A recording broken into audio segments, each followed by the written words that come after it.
Welcome to Virtual Office Hours, Student Loan Repayment, sponsored by the American Bar Association and nonprofit AccessLex Institute. The Virtual Office Hours series connects you with experts to help you thrive as a law student and prepare for life after law school. We're excited to have LeAndra Ross with us to break down the sometimes complicated world of student loan repayment and how best to navigate it. With 13 years of higher education and financial aid administration, LeAndra has passionately worked with students from a variety of backgrounds on making their college experience realistic and affordable. At a Midwestern law school, she had the unique opportunity to work directly with law students, not only on financial wellness, but emotional, mental, and physical wellness also. It is where she gained her deep appreciation and advocacy for investing in the overall holistic health of the law student and the legal education profession. LeAndra, we'll turn things over to you now. Thank you so much, Tracy, and thank you for having us here, AccessLex Institute. I'll tell you a little bit more about who we are, but I have been looking forward to this all week. I'm so excited to unpack and demystify student loan repayment for you. And we're going to do this in a very quick period of time. And so as we are getting started, just a couple of things to note. Student loan repayment is a wildly popular topic, right? There's so many questions around it, but we have just a little bit of time together today. So because of that, what I'm going to do is encourage you, yes, ask your questions, but anything where you might need to have some specific guidance for your specific circumstances, we would love to help you with that. And we have a free one-to-one coaching service that is available to you for you to access and talk with us so we can unpack and demystify and create a plan for yourself around your student loan repayment. So rest assured that while we may not be able to get to all of your questions today, we will make sure that you have access to our student loan helpline. We're going to be able to help you through your individual situation. I'm going to go through a lot of information in about 15 to 20 minutes, okay? And so take some notes, and then we're going to reserve the rest of the hour for some Q&A, which I'm happy to do. And then we will make some slides available for you, as well as some of the links that I'm going to be mentioning to you today, you will have access to help in your student loan repayment journey. So with that, let's get started. And let me tell you a little bit about who we are, because that's important. AccessLex Institute, we're a nonprofit organization. We've been around almost 40 years. We're 2 years away from being 40 years old. And I like to tell people we're an organization that focuses on the advocacy, accessibility, and affordability of legal education. And so everything we do around our initiatives, the grants that we provide, the financial education, the lobbying, policy, is centered around those things. Some of you may be familiar with us from several of our resources that we offer for free. Most of you might be familiar with Max by AccessLex, which is our personal finance program that we created a few years ago for law school students. And so if you are at a Max participating school, we hope that you are finding Max to be useful. If you are not at a Max participating school, that's okay too. We have services that are free that you can utilize as well. But I hope that many of you are familiar with who we are. We do always have a legal disclaimer that we say before everything we do, and that's to say that the information provided in this session is being made available to assist you in developing your personal financial strategy and is not intended as investment, tax, or legal advice. You should consider whether the information is appropriate for your needs and where applicable, seek advice from an appropriate professional advisor. And ultimately what that is saying is this: myself, my colleagues on my team, we're all accredited financial counselors and can talk to you on a wide range of financial topics. However, in our conversations, if we get into planning around investments or tax planning or preparation, or anything where you might need to consult with a lawyer, we will certainly let you know what we know and that you might benefit from adding those professionals to your conversation. Okay, so let's unpack student loan repayment in about 15 minutes. The thing to know is this: particularly with federal student loan repayment, you do have choices. You have a lot of choices, actually. And those choices are going to be yours and yours alone. So they're not going to be your parents' choices. They're not going to be your friends' choices. They're going to be choices that you need to make for yourself based on your circumstances and your household. And there are many of them, and we want to make sure we unpack them so you know which route is going to work best for you. So how do we do that? We do that by having a strategic lens. We want to be strategic in what we do. You are strategic in going to law school, you're strategic in law school, you will continue to be strategic after law school. And the same applies to our finances and student loan repayment. And that looks like this.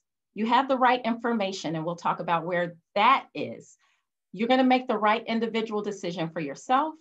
And then make sure you build in time, if you need to revisit at key intervals or events that happen in your life. And so let's unpack all of these, starting with what does it mean to have the right information? Where do you go for your student loan repayment information? Well, if you have federal student loans, the first place that you can start is the Department of Education studentaid.gov website. You are probably more than familiar with this website. The Department of Education has gotten more streamlined with their services, their forms in the last couple of years. And so everything from your FAFSA, you might remember that, right? Your free application for federal student aid, all the way to your income-driven repayment plan form that you're going to complete, and we'll talk about in just a moment. All of that is now available through studentaid.gov. Also, you can check all of your federal student aid history there, including your federal student loans. So once you log into that site, and it is a login site, so you will use your FSA username and password that you used on your FAFSA to get into studentaid.gov. You're going to be able to see a listing of all of your federal student loans that you have taken out. And that's going to be important because you want to know how much you have, how much principal you have taken out in the amount of loans that you have, as well as how much interest has accrued on your loans. And then it's also going to tell you who your loan servicer is or your loan servicers are. And your loan servicer is going to be that entity where you're going to be making your monthly payments to every month. While the Department of Education might be your lender, your loan servicer, who they have contracts with, which they have contracts with a couple dozen loan servicers, is going to be who you're going to be engaging with and paying upon graduation. If you have any private student loans, those are not going to be listed on studentaid.gov because they are not federal loans. Private student loans can be viewed through your credit report, okay? So annualcreditreport.com is the website where all of us can access our free credit report each year. Traditionally, outside of COVID and the pandemic, we each are entitled to one free credit report from each of the credit bureaus every year. However, with COVID and the CARES Act, part of the relief that's been provided in that is that we all can access our free credit reports once per week, so weekly. Now, you may not need to access your credit report every week, but certainly if you've never looked at your credit report, this is the time to do so. If it's been a while since you've looked at your credit report, this is the time to do so. We are seeing an uptick in errors being reported on the credit report, as well as identity theft. So you just want to be in tune with what is listed there on your credit report. Those free weekly credit reports you're able to access until April 2022. So they have extended it for another year. So this is definitely the time to pull that if you haven't done so. But all that to say, your private student loans are going to be listed there, as well as your federal student loans, right? Because that's a type of credit account that you would have. That's going to be listed on your credit report, as well as any other debt obligations you may have.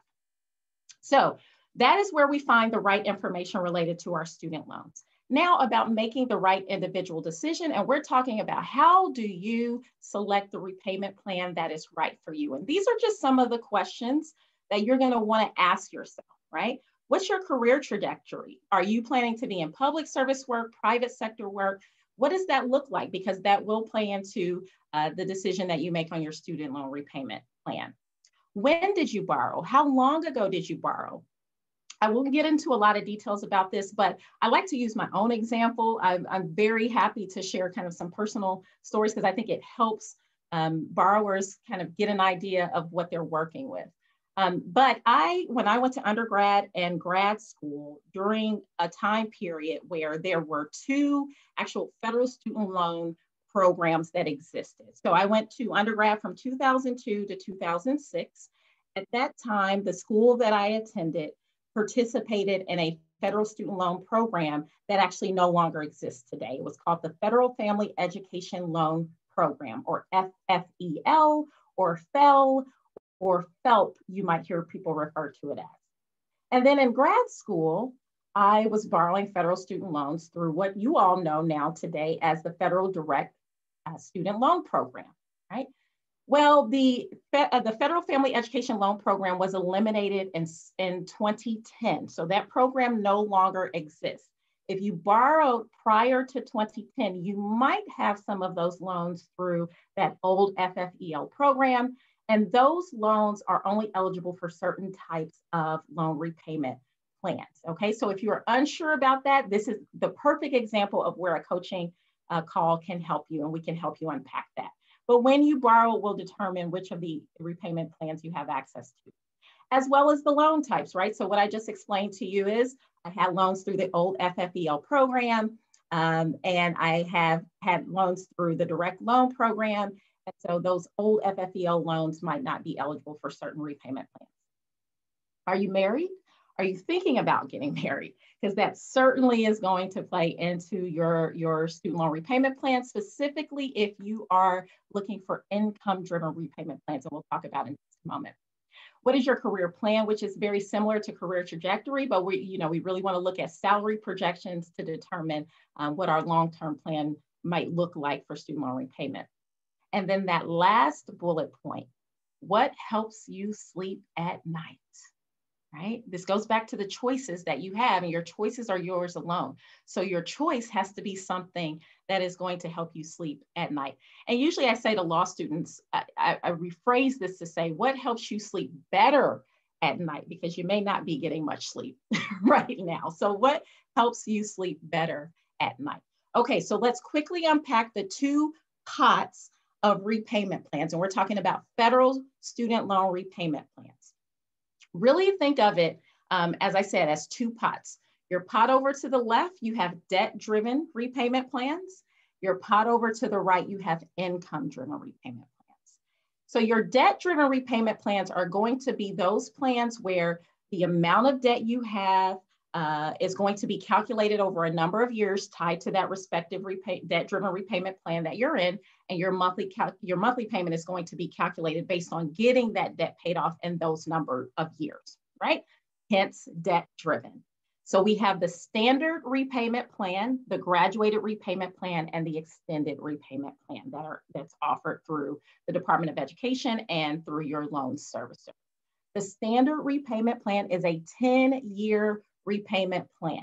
That is also the default repayment plan. So what that means is once you enter repayment officially, if you do not elect for another repayment plan, the standard 10-year repayment plan will be the plan that you are put on automatically. That is also the plan out of all of the plans we're going to discuss today that has the least amount of years, so 10 years. So this is where you will pay the least amount of interest over time compared to the other ones we are about to discuss, okay? So if you are wanting to accelerate your debt payments, your student loan debt payment, you can elect for the standard 10-year if you want to pay it off in 10 years. If you want to pay it off less than that 10 years, you certainly can do so, but you will have to use a student loan calculator to determine, hey, I want to pay off my loans in 5 years. How much should I be paying every month on top of my standard monthly payment to accelerate my debt? Unfortunately, you cannot craft your own number of years in a repayment plan. So the ones that we're going to talk about today are the plans that are available. And then if you want to accelerate on a different kind of number of years, then you'll need to kind of calculate that to determine how much you should pay in your monthly payments. Okay. The graduated repayment plan is a 10-year plan as well. but it starts out lower than what you would have paid on the standard 10-year plan, right? And this might be a good plan for someone who maybe they're starting out, they don't have the salary that they need to be able to afford the payment on a standard 10-year plan, but they can afford the payment on the lower payment on the graduated repayment plan. And then that payment increases every 2 years until it's paid off 10 years later. Because you're starting your payments off lower, you will pay a little bit more interest in this plan than you would have paid on the standard 10-year plan. And then the extended repayment plan is a 25-year plan, and there are 2 types within that repayment plan pot. As you can probably imagine, 25 years is stretching out the number of years you're paying your loans, which allows for more interest to accrue over time. So this is where you're going to pay the most amount of interest on your loans should you opt for an extended repayment plan from the moment you enter repayment and persist on that plan until you end repayment 25 years later, okay? Those are your debt-driven repayment plans. The income-driven repayment plans are going to be your plans that are going to be crafted, your monthly payments are going to be crafted based on your income compared to your debt level and your household size. Currently, there are 5 of them. I know you see 4 listed here, but number 2, income-based repayment, there are 2 types within that based on when you started borrowing student loans. We have a great digital booklet, and I know I'm going through this fast, but when I tell you, trust us, we have the resources to unpack all of this for you, we do. I have sent Tracy a link to our Road to Zero, a strategic approach to student loan repayment digital guide booklet that unpacks each of these repayment plans for you. All of the details are included in them. The income-driven plans as well, repayment plans as well, we unpack each of those in that Road to Zero booklet that you can visit and learn the details behind each of them. There are some similarities between them, and then there are some differences amongst them. So in that booklet, let me go back here.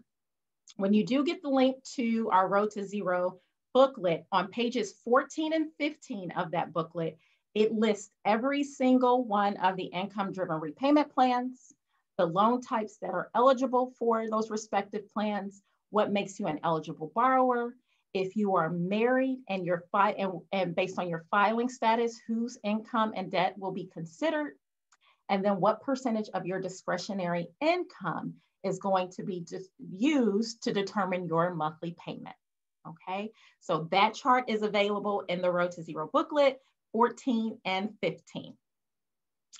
And then the last part of our journey of being strategic is revisit at key interval times, events. When things change, you need to be looking at your student loan repayment plan and if that is the right plan for you. So what are we talking about? If there are life events that happen, you have a change in job, you have a change in salary, whether that's an increase or a decrease, you receive some type of windfall or a bonus or an inheritance, or you win the lottery.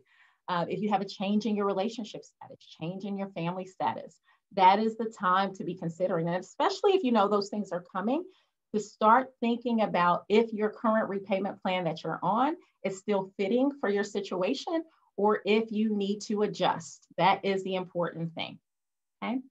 I know many of you are wondering about public service loan forgiveness, and I touch on this very briefly. Public service loan forgiveness is a Department of Education program. It is a loan forgiveness program that is open to any federal student loan borrower, okay? There are elements to public service loan forgiveness that you need to make sure you are meeting so that when you apply for forgiveness, you will receive your forgiveness, okay? You have to have the right type of loans. The only loans eligible for public service loan forgiveness would be federal direct student loans. So federal direct subsidized loans, federal direct unsubsidized loans, federal direct graduate plus loans, and federal direct consolidation loans. That is it. So if you have any other type of student loans that don't have the name direct in front of them, they are not eligible for public service loan forgiveness. Could they become eligible if they are currently ineligible? Potentially. You might consider a consolidation, but not everyone needs to do a consolidation. So this is another good example of what a coaching call can help with. Along with having the right type of loans, you have to be under the right repayment plan. Only the income-driven repayment plans are eligible for public service loan forgiveness, plus the standard debt-driven repayment plan. Okay, so the graduated and extended repayment plans as they are not eligible for public service loan forgiveness. Okay, only income-driven repayment plans plus the standard debt-driven repayment plan. While you're on eligible repayment plan, you must have eligible employment, which includes anything that is a government entity where you are a permanent employee of the government, whether that be state, local, federal, tribal, not a contract where you're working for another company and doing contract work for the government. You must be a permanent employee. So the government, state, local, tribal, federal. If you work for a nonprofit with a 501c3 tax exempt status, that is eligible employment. Any private entities that administer public services might be eligible. So we want to make sure we highlight that category, and any AmeriCorps or Peace Corps opportunities. Not only does the employer have to qualify based on their status, but you must be working full-time as classified by your employer, but it still must be a minimum of 30 hours per week. So 30 hours or more per week. If you're working a part-time position, you want to work a couple of part-time positions that are eligible employment to total the 30 hours, you can do that. You just need to make sure you do paperwork for both employers. And then all of that needs to be done at for 120 times, right? 120 months. Generally, you'll hear people say public service loan forgiveness is a 10-year program.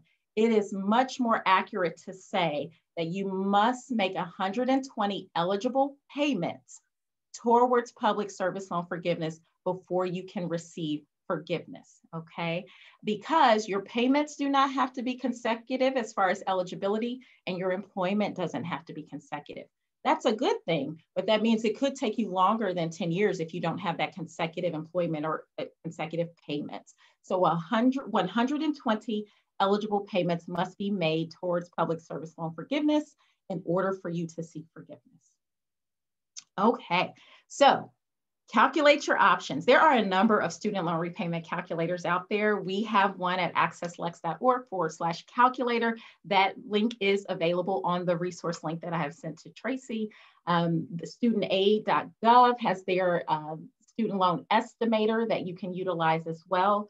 Use a calculator to help you in this process, right? This does a lot of the work for you. Insert your information. Our calculator, the studentaid.gov calculator, you can, let me go back. You can pull forward your information from the studentaid.gov database, and all of that gets calculated for you. So you know under most all of the repayment plans, how much your monthly payment would be. You can insert income information or projected income information to understand what your income-driven repayment plan options would be. There's charts, there's graphs. It tells you how much total interest you will have paid over time, how much total amount you would have paid over time. Use the calculators and the resources that are there for you to help you start looking at that student loan repayment journey for yourself. So I mentioned that we have a student loan helpline. You know, it's financial counseling, student loan helpline. We generally answer any questions around your finances. Access Connects is the name of that service. Some of you, again, are familiar with our Max Personal Finance Program. You know you can access coaching, financial coaching through your Max account, your online Max account.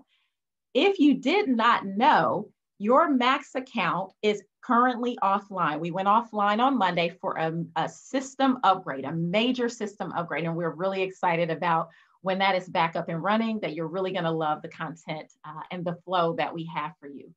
So because Max is down for a few weeks, access our Access Connect services. It's our coaching services, the same people, my same colleagues that are on the MAC side, we are the ones on the Access Connect side as well. If you schedule a meeting, I've included that link below for you, and it is also included in the resource document that I've provided to Tracy. So we would love to talk to you. We have gotten our schedules cleared and ready for you to schedule time to talk more through your specific financial situation as it relates to your student loans, okay? And with that, we have come to the end. We did a really big crash course on student loan repayment. So we have some good time for questions, and we will take those now, and I'll turn it over to Tracy. Great, thank you so much. We do have a number of questions that did come in. So I want to start with income-driven repayment plans.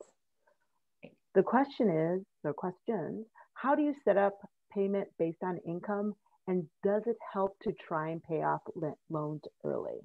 Good question. So how do you set up payments under income-driven repayment plans, and does it help to pay it off early? So there is a form for income-driven repayment plans, and it's called an income-driven repayment plan request form. That form, generally, you are going to want to complete 4 to 6 weeks before you enter repayment. And so what I'm talking about is very general and very high level. You will always want to confirm with your servicer the details of their processing time, right? Remember, I mentioned that there are a couple dozen loan servicers. While they have regulations that they all have to abide by, they might have some guidelines that are recommended. They have different systems that they use. So you will want to be familiar with who your servicer is and ask these follow-up questions to confirm, right? But generally speaking, the income-driven repayment plan request form is a streamlined form. So if you are wanting to sign up for income-driven repayment plan, you would go through studentaid.gov to complete that form. Again, generally speaking, it's 4 to 6 weeks, but I encourage you to be in contact with your servicer to understand what their processing time is, when you would need to get that form in to allow them time to process it so that it's in place by the time you officially enter repayment. We are currently in a unique circumstance, right? It's like, what other word can we use besides unique and unprecedented? We all know what kind of period we're in right now. And I know inevitably this is always the question around student loan repayment because of COVID, because of the CARES Act. When the CARES Act was enacted back in March 2020, there were 2 student loan reliefs that were provided in the CARES Act for federally held student loans. The first one was for those people who were actively in repayment of their federal student loans, those payments have been paused, right? The other relief is that there has been 0% interest rates on all federally held student loans starting in that period of March 2020, okay? It's been extended 2 or 3 times through former President Trump and now President Biden. And now it is scheduled, those reliefs are scheduled to end September 30, 2021. So when it's all said and done, we will have had about 18 months of reliefs on federally held student loans. When everyone is transitioned back, you know, if the reliefs are not extended again beyond September 30, that transition of millions of borrowers will happen around the same time, okay? So we should anticipate and have a lens of that there might be some delay in that process. If you are a May 2020 graduate, you are a May 2021 graduate, or December 2020 and May 2021 graduate, you certainly will want to have or be familiar with your servicer and what their processing times are so that you can get your paperwork in at a time that is appropriate for their processing timeline. But generally speaking, you will complete that income-driven repayment plan request form, and it will go to your servicer to process. And then that's when they will put you in that income-driven repayment plan that you either requested or that you are eligible for. And Tracy, can you repeat the second part of that question for me? Sure. Does it help to try and pay loans off early? Does it help to try to pay loans off early? And I'm repeating for the benefit of closed caption. That is going to be a question where I'm going to answer like this. And I'm probably going to answer this with this several times today. And as law school students, or maybe former law school students, you should be familiar with this kind of answer. It depends. It depends. It depends on your trajectory. It depends on what your goals are. And everyone's will vary. And I know we get a lot of questions around accelerating student loan repayment and whether or not I should aggressively save or aggressively pay down my student loans. We need to understand what your desires are. What do you desire for yourself financially in the next year, in the next 3 years, in the next 5 years, in the next 10 years, so that we can build the financial strategies around those things. For some people, paying off their student loans or paying more of their student loans than what's required every month is highly important to them. You know, it brings them anxiety, and it is a financial goal that they want to focus on. And that might be at the cost of something else that they want to do, but it might have to take a backseat. For others, they're okay with, making those minimum monthly payments on their student loans because they have other financial goals for themselves. Perhaps they want to set up an emergency fund because this year has taught us the importance of having emergency funding, right? Perhaps they don't have the funding in their emergency fund that they feel comfortable with. And so they want to focus on that for the next year of shifting some of their money to that emergency fund.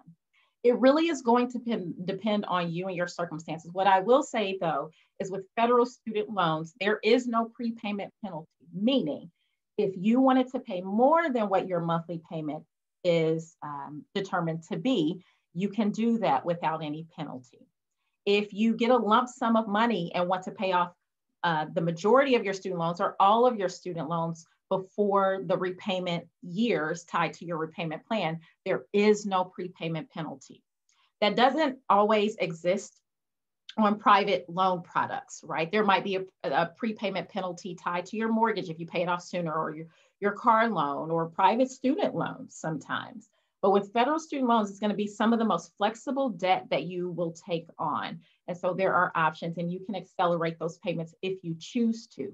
You would just need to determine, coordinate, and strategize around what your plan is and how soon you want to pay off your loans, and then determine how much you need to pay each month to make that happen. Okay, Tracy, next question. Sure, we have a two-part question regarding loan forgiveness. Mm-hmm. This person plans to enroll in it, but they're wondering if President Biden's administration will make changes to the loan forgiveness program, and is the program currently affected by marriage? Okay, so loan forgiveness is the question, and the person is wanting to take advantage of loan forgiveness. I imagine you're talking about public service loan forgiveness, but wondering what President Biden is going to do in the way of loan forgiveness. I'll tell you this, we don't have a magic 8-ball, right? And I think there's no secret that President Biden has been open to no more than $10,000 of loan forgiveness. But I'm going to tell you, it is not something that you should bank on happening anytime soon, right? There are a number of things that need to happen. There is a joint memo that is coming out in June, which will let him know if he has the authority to get rid of loans for $10,000 or whatever amount of money that he wants to get rid of them. But we know very clearly, and he's been very honest about the fact that he wants no more than $10,000. I don't know if that is something that we would see in this year or even the next year. So because of that, I would say it's probably wise not to bank on that, right? And just do what it is that you know is available. Public service loan forgiveness and understanding the elements tied to that. The question about, the second part of that question about, does marriage impact loan forgiveness? Not directly does it impact loan forgiveness, but through your income-driven repayment plans and your eligibility for those plans. Remember, being married and your married filing status plays into what your monthly payments would be. And if you then, after that determination, would benefit from that income-driven repayment plan. So it can indirectly impact your loan forgiveness. but not directly. And I hope that makes sense. But if you want to clarify, you want to talk through you and your spouse's situation, that would be a great coaching call. We talk a lot about public service loan forgiveness, but there are also loan repayment assisted programs, or LRAPs, which are loan forgiveness programs offered through your law school. Not every law school offers LRAPs. I think there's a little over 100 law schools that offer LRAPs right now. Each of them vary in requirements and salary caps and things like that. So if you are at law school right now, or you attended a law school, check into see if your law school offers that LRAP. Again, there's a nice amount of them that do. And there's ways in which you can pair and benefit, take advantage of that LRAP, as well as the Department of Ed's public service loan forgiveness. And we would want to be strategic around that. And that most certainly is a coaching call. Great. We have a couple questions about private loan refinancing and consolidation. Yeah. The first one is, do you have any tips for private student loan repayments? Yeah. So the question is around consolidation, refinancing. And so let me just start on a high level of explaining the difference between the two.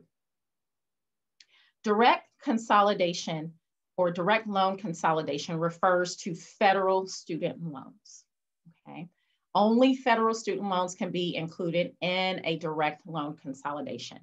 Consolidation can be beneficial to those who, so I gave the example of my story earlier, where when I went to undergrad and grad school, I had a federal student loan portfolio that was a mix because of the time that I went to school. At that time, there were two different federal student loan programs that schools could participate in the lending of federal student loans. I had loans through the FFEL program and through direct loans. So when I graduated, again, the Obama administration eliminated that federal family education loan program, and only the direct loan program existed and continues to exist at this time. I had to make a decision if I wanted to take those older FFEL loans and include them in a direct loan consolidation. One, if I wanted to streamline, because I had a couple of different loan servicers, right, that I would had to have made separate payments to through each of their respective websites.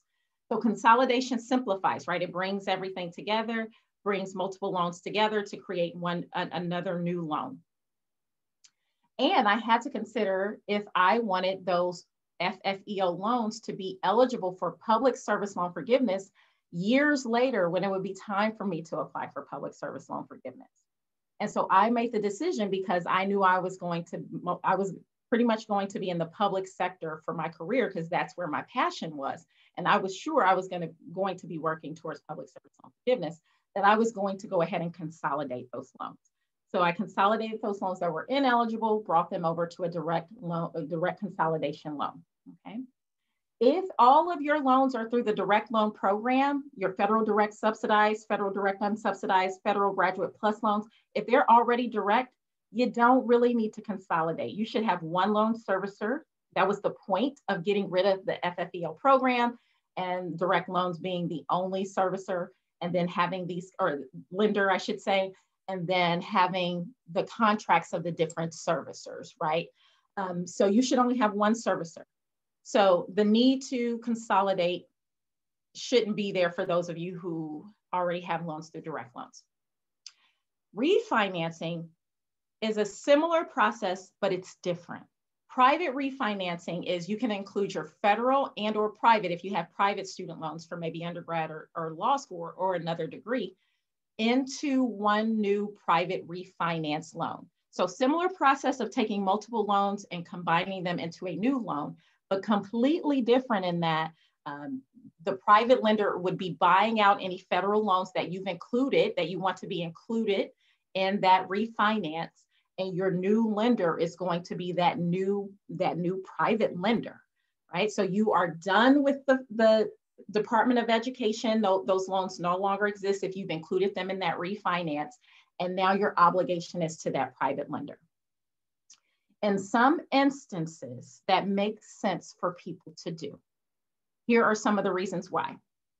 If you have great credit, you have a phenomenal credit score, and you think you're going to be able to get an interest rate that is lower than what you may currently have on your federal student loans, okay? For some people, that could result in a lower interest rate, again, depending on your credit worthiness and the credit parameters of that private lender that you've opted to go with.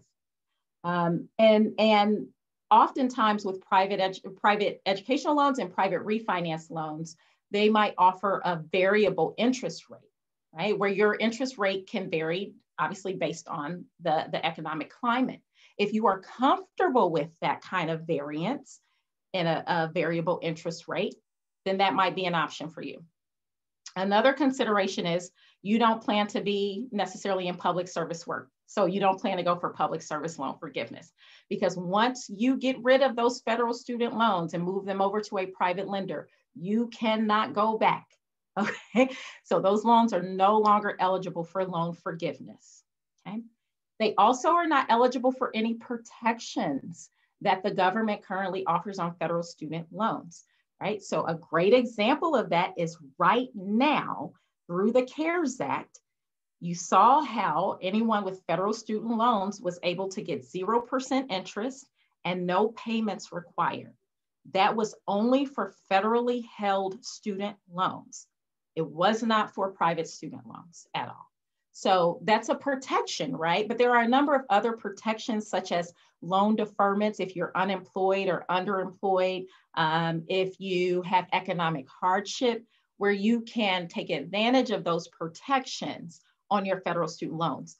It's no secret with private student loans or private refinance loans, you do not have access to the number of protections and repayment plans that are offered on federal student loans. So you have to be okay with that. If you have a job lined up and it's a pretty great job and the salary is where it needs to be for you to pay off or accelerate, your intent is to accelerate paying off your student loans because, again, you have a nice salary, you have low expenses, you have a great credit score, and you're going to feel pretty stable in that position that you are working. That might be a benefit for you to refinance, okay? But if there's any possibility of instability with your job, you don't have the best credit score, that might not be the best move to make. What I tell students and borrowers all the time is that you don't have to refinance right away, right? It is something that you can consider after you've had months in your job or a year into your job. And if you feel that being in that position is comfortable and your credit score is great and your expenses are low and you can start to accelerate your salary towards your student loans and you want to pay it off in a very short period of time, a private refinancing could work for you because it's going to minimize your interest given all of those factors that we just discussed. Okay. Great. We do have a question about accelerating payments. Mm-hmm. Should I prioritize aggressive savings or aggressively paying down the loan? Is this another one where you're like, it depends? Yeah. Oh, you got it, Tracy. That's it. So the question is, should I accelerate savings or accelerate paying off my student loans? And that is a it depends question. We're financial coaches, right? So I said we're accredited financial counselors at the top of the hour. That's another way of saying a financial coach. Part of what makes a financial coach different from a financial advisor or financial planner is think of it really like a counselor. We get referred to as financial coach, financial counselor. With counseling, the goal is to hear what you say and talk about what your desires are for yourself and maybe for your family if you have a family, and craft goals around that, right? And so it's a collaborative effort. And oftentimes in our coaching appointment, I often preface the appointment by setting the expectations to say, I'm not a financial advisor or financial planner. I'm not crafting your plan for you, right? I'm not telling you what investments to make or what accounts to open up. My goal is to educate you on those things, educate you on the strategies and the paths that you can take. And ultimately, you have to decide the path or paths or strategies that are best for you, right? And so that comes with understanding, it comes with kind of building a relationship, right? And so the coaching calls, we're getting to know, what are some of your concerns? What are some of your desires? What does your job prospect look like? And then we can start to talk about the strategies around that. And so for you, again, you have to kind of understand how you are with money in some ways. And sometimes you don't need to understand. That's what we're here for, to help you understand. But we're going to encourage you to really kind of identify for yourself, what do you want to accomplish over the next year, 3 years, 5 years? And that's going to help you start to paint the picture of where you want to shift your money.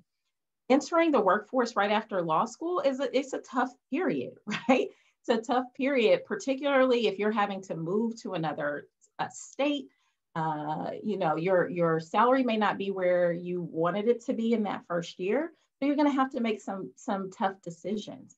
And then others of you, you have a great salary, a great start. Maybe you're going to be big firm, or big law, and you have some flexibility. Maybe you're staying home with your loved ones and able to shift more of your money to accelerating. Some people are very fearful of debt, and they want to pay it down as quickly as possible. So we have to understand, what your personality and how it shapes the strategies that we discuss, and then hopefully it'll be clear for you which way to go. There are pros and cons, right? If you want to aggressively save versus aggressively paying down your student loan debt, there are going to be pros and cons, and we need to discuss those things. If you're going to be going for public service loan forgiveness or any loan forgiveness, you might have some flexibility, right? You might be banking on the fact that you're going to get loan forgiveness. And so you may not feel the desire to aggressively pay down your student loans because you're working towards loan forgiveness, and you trust and believe that loan forgiveness is what you're going to receive. For others, they are still working towards loan forgiveness, but they still feel a little unsettled. Either that's the unsettledness of the program continuing to be around at the time that it's time for them to get forgiveness, or they're just not sure they're going to continue their career trajectory with public service. They may start that way, but they're not certain that they will stick there. They're not wedded to that sector. And so then the conversation centers around, let's come up with some sound financial strategies that allows you to maybe address a little bit more of your monthly payment in the event that you do decide to change careers and to be in the private sector. You will have made some financial decisions that you felt were sound and paid down some of your debt during that journey. So it really just depends, and we're here to help with whatever your circumstances are. Let us do that for you. Great, and I think we have one more question here, and it has to do with interest rates. Okay. Any academic indicators on when they're going to start going back up? Yeah. So right now, if you have federal student loans, federally held student loans, the interest rates have been dialed down to 0 since March 2020, and they are scheduled to end September 30, 2021. So then that means October 1 is when your interest rates will go back up to what they were, and they will begin accruing interest at that time. Now, the period of time that we've had in the CARES Act, there will not be retroactive interest that's applied, right? So you don't have to worry about that. It will just, when those release in, it will begin accruing interest again from the date that it started accruing interest. If you had any interest prior to March 2020, so you had some outstanding interest on your student loans prior to March 2020, that interest is still rightfully yours. So if you're going into your studentaid.gov account or your loan servicer's online account, if you see any interest out there on your federal student loans, that should be the interest that you had prior to March 2020. And then we should anticipate that the reliefs are going to end on September 30 of 2021, and therefore the interest rates again will go back up to what they were. Interest rates for the 21-22, so the 21-22 upcoming academic year were just announced today. They are going up slightly from the interest rates that you may have received in this past 2021 academic year. I believe for graduate students, professional students, the direct unsubsidized loan is going a little over 5%. And the Direct Graduate Plus loan is going up to a little over 6%. That is an increase from if you took out the direct unsubsidized loan and Direct Graduate Plus loan this past academic year, that is an increase. And so if you take out loans for the 21-22 academic year, federal student loans, that is, those interest rates were determined and announced today. Great. Well, thank you. And we want to thank everyone for joining us today. And a special thank you to LeAndra Ross and the AccessLex Institute. We hope you'll join us for upcoming virtual office hour programming. If you visit the abaforlawstudents.com website, you'll see the full lineup. So thanks again, and we hope everyone has a great day. Take care. Thank you.